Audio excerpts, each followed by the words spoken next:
ప్రభువు నామమునకు మహిమ కలుగునుగాక. ఈ ఉదయకాలము మీకందరికిని వందనాలు తెలియచేస్తున్నాను. ఈ దినము మిమ్ములను బలపరచు దేవుని మాట. దేవుని ఎరుగువారు బలము కలిగి గొప్ప కార్యములు చేసెదరు. దానియేలు గ్రంథము 11వ అధ్యాయము 32వ వచనం.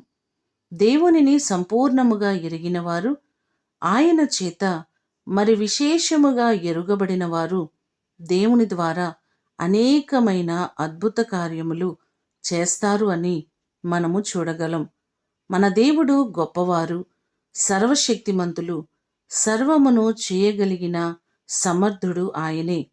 మనము నమ్మి ఆరాధిస్తున్న దేవుడు గొప్పవారు కాబట్టి మనము కూడా గొప్ప కార్యములను చేయగలం. అంతే కదండి.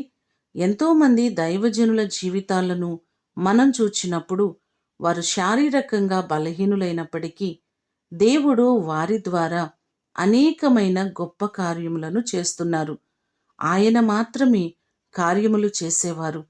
ఆయనను నమ్మినవారు, ఆయన చేత నమ్మబడిన వారు మరి గొప్ప కార్యాలు చేస్తారని బైబిల్ మనకు తెలియచేస్తుంది.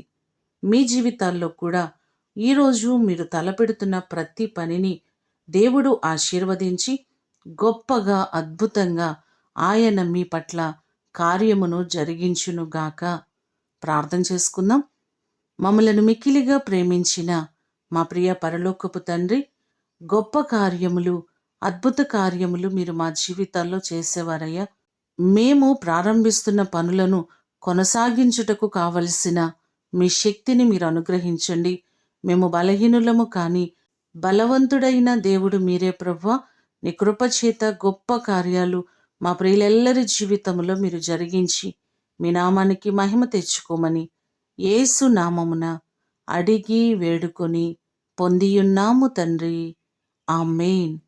దేవుడు మిమ్ములను దీవించునుగాక.